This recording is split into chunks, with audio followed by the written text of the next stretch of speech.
This is my continuing series on showing people whether a founding father was deist, atheist, or Christian.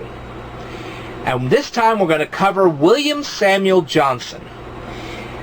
This is a commencement speech that he gave to a bunch of students back over 200 years ago.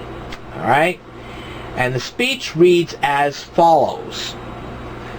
The length and number of your exercises have so far exhausted the time allotted us as to forbid my detaining this very respectable audience with so detailed a charge as hath been usual upon these occasions.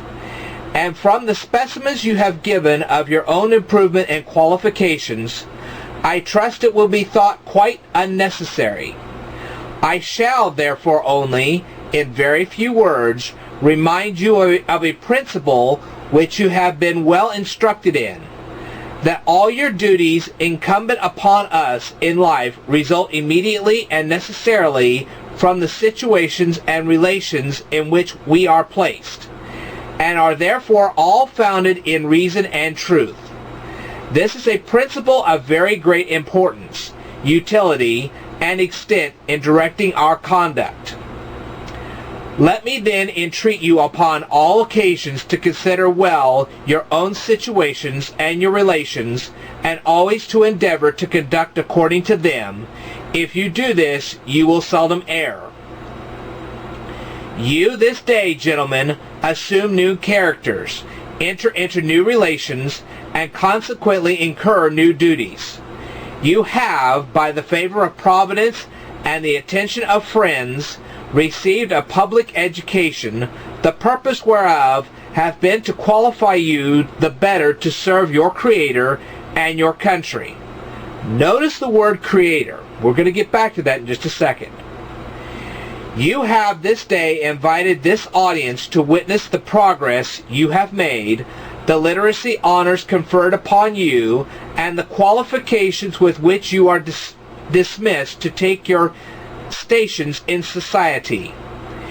You have then here pledged yourselves in the presence of this assembly that you are worthy of the liberal education you have received and of the honors conferred upon you.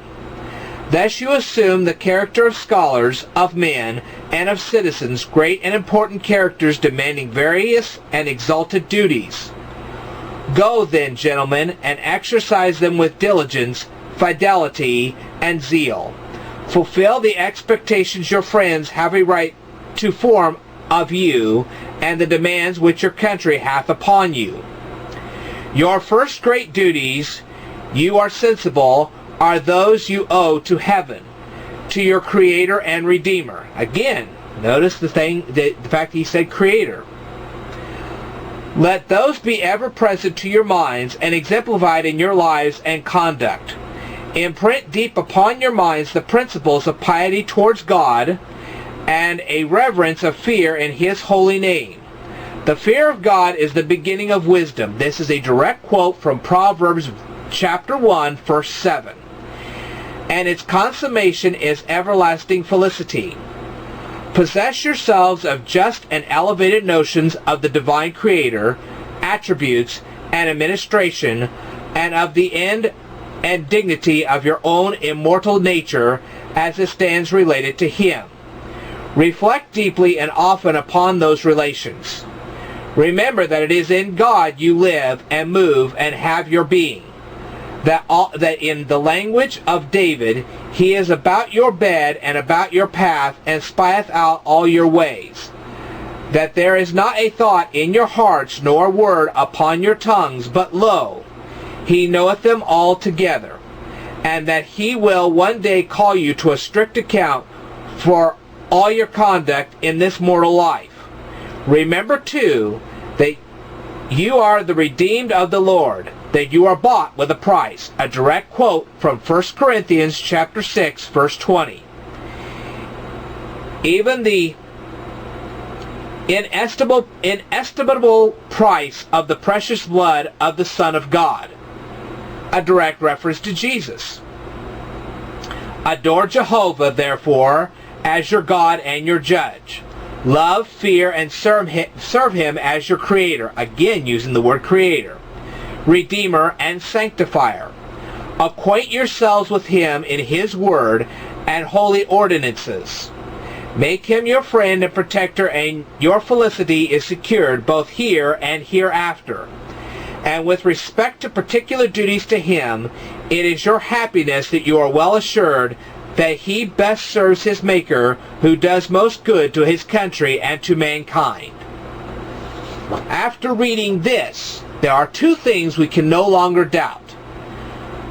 One, William Samuel Johnson was a Christian. Two, William Samuel Johnson wanted the gospel in the schools. He would not have given a commencement speech like this to school-aged children if he did not want Christianity in the school system. It just would not happen. So, was William Samuel Johnson a Christian? Yes. Was he a signer of the Constitution? Yes. And that's what we were here to prove today. I will tell you more in a future video, so stay tuned.